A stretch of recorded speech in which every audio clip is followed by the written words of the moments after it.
موجودہ دور میں ہمارے اندر جو بے عملی پائی جاتی ہے، اور یہ بے عملی جو ہے دن بدن بڑھتی چلی جا رہی ہے، دین سے بے رغبتی اور اپنی آخرت اور اپنی عاقبت اور اپنی قبر کے حوالے سے اس قدر غفلت امت مسلمہ میں پیدا ہو گئی کہ گویا لوگوں کو علم ہی نہیں کہ یہ زندگی ہمیں کیوں دی گئی ہے، اور جب ہم مر جائیں گے تو کیا یہ معاملہ ختم ہو جائے گا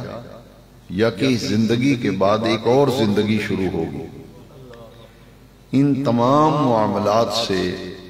غفلت جو ہے وہ انتہا کو پہنچتی چلی جا رہی ہے۔ اس لیے اب ضروری ہو گیا ہے کہ حضور کا ہر غلام،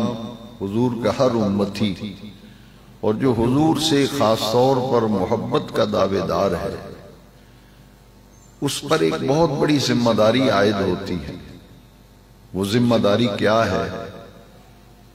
کہ کسی مرد حق سے وابستہ ہو کر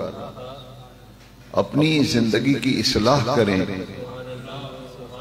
اپنی زندگی کو سنواریں، اور اگر ہو سکے تو دوسروں کی زندگی بھی سنواریں، نہیں تو کم از کم یہ تو ہو کہ اپنی عاقبت اور اپنی آخرت اور اپنی قبر جو ہے اسے تو بہتر بنا لیں۔ ہم نے اس دنیا کی زندگی کو کل سمجھ لیا ہے، یہ ہماری بہت بڑی ایک غلط فہمی ہے، اور ہم یہ چاہتے ہیں کہ یہ دنیا کی زندگی ہماری عیش و عشرت میں بسر ہو جائے، اس زندگی کی فکر ہی نہیں، اس زندگی کی طرف توجہ ہی نہیں جو کہ آخرت کی زندگی ہے۔ میں ایک آپ کو بات بتاتا ہوں کہ ہم نے اپنے بزرگوں سے سنا ہے کہ پاکستان بننے سے پہلے، جب ہندوستان پاکستان ایک ہی تھا، یہ تو 1947 میں 14 اگست کو 27 رمضان شریف کو پاکستان مارز وجود میں آیا تھا، تو 1947 سے قبل ہندوستان یہ سارا ہندوستان ہی تھا، مسلمان، ہندو اور تمام مذاہب کے لوگ اکٹھے رہتے تھے۔ ہم نے اپنے بزرگوں سے مسلسل بچپن میں بھی سنا، جوانی میں بھی سنا، تو اب بزرگ جو ہیں وہ تو اکثر دنیا سے رخصت ہو گئے، جو اہل اللہ تھے، ان کے بعد پھر دوسرے بزرگ تشریف لے آئے،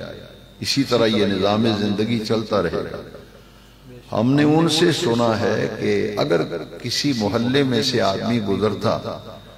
اور پتہ نہیں چلتا تھا کہ کون سا گھر مسلمانوں کا ہے، کون سا گھر ہندوؤں کا ہے، تو لوگوں نے ایک پہچان رکھی ہوئی تھی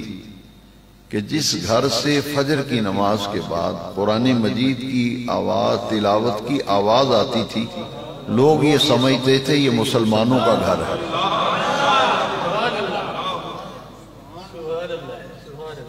یہ نہیں پتہ چلتا تھا کہ یہ مسلمانوں کا گھر ہے، ہندوؤں کا ہے، سکھوں کا ہے، مجوسیوں کا ہے، کن کا گھر ہے۔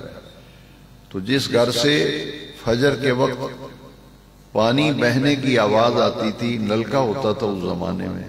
نلکے چلتے تھے تو آواز آتی تھی، تو لوگ سمجھ لیتے تھے یہ مسلمان کا گھر ہے، کیونکہ یہ نماز کی تیاری میں ہے۔ اور جس گھر سے چھوٹے چھوٹے بچے ٹوپیاں پہنے ہوئے قاعدے اور سپارے سینے سے لگا کے نکلتے تھے، لوگ سمجھتے تھے یہ مسلمان کا گھر ہے۔ اب حالت یہ ہے کہ گھروں کے گھر بے نماز ہیں، گھروں کے گھر بے نماز ہیں۔ فجر کی نماز کے وقت سب سوئے ہوئے ہیں، کسی کو علم ہی نہیں کہ مسلمان کا کیا مقام ہے، کیا شان ہے، مسلمان کی کیا ذمہ داری ہے، دین ہم سے کیا تقاضا کرتا ہے۔ لہذا ہمارے اندر رسمیں جو ہیں وہ تو بہت آ گئیں، ہم نے بہت سی رسومات کو اپنا لیا ہے، لیکن دین کی حقیقت جو ہے اس سے ہم غافل ہوتے چلے جا رہے ہیں۔ اب میں نہیں سمجھتا، پہلے تو مسجدوں میں ہم بھی دیکھتے تھے، جو بزرگ بیٹھے ہیں سفید ریش وہ جانتے ہیں کہ ایک زمانہ تھا کہ فجر کی نماز کے بعد مسجدوں میں لوگ قرآن شریف کھول کے تلاوت کیا کرتے تھے، وہ بھی اب نظر نہیں آتا۔ مائیں بہنیں بیٹیاں گھروں میں اس وقت گھر کا کام کاج شروع نہیں کرتی تھیں جب تک قرآن مجید کی تلاوت نہیں کر لیتی تھی۔ لہٰذا یہ ساری صورتحال جو ہے، اور خاص طور پر نماز کا جو معاملہ ہے، وہ انتہائی ناگفتہ بے ہے۔ مساجد کی جو حالت ہے وہ دیکھیں کیا ہے۔ لوگ بڑے خوش ہوتے ہیں کہ ہماری مسجد میں 2 صفیں ہوتی ہیں، کسی مسجد والا کہتا ہے 3 صفیں ہوتی ہیں۔ میں نے کہا ٹھیک ہے، آپ اس اعتبار سے کہتے ہیں تو میں مان لیتا ہوں، لیکن اس کو ذرا آبادی کا تناسب دیکھ لیں، محلے کی مسجد کو دیکھ لیں کہ محلے کی مسجد میں نمازی کتنے ہیں۔ مشکل سے محلوں میں 1 صف ہوتی ہے، 1.5 صف، 2 کر لیں فجر کی نماز میں، تو بہت ہی بری حالت ہے۔ تو پورا محلہ مسلمانوں کا ہے، پورا محلہ مسلمانوں کا ہے، تو آبادی کے تناسب سے نمازیوں کی تعداد دیکھ لیں۔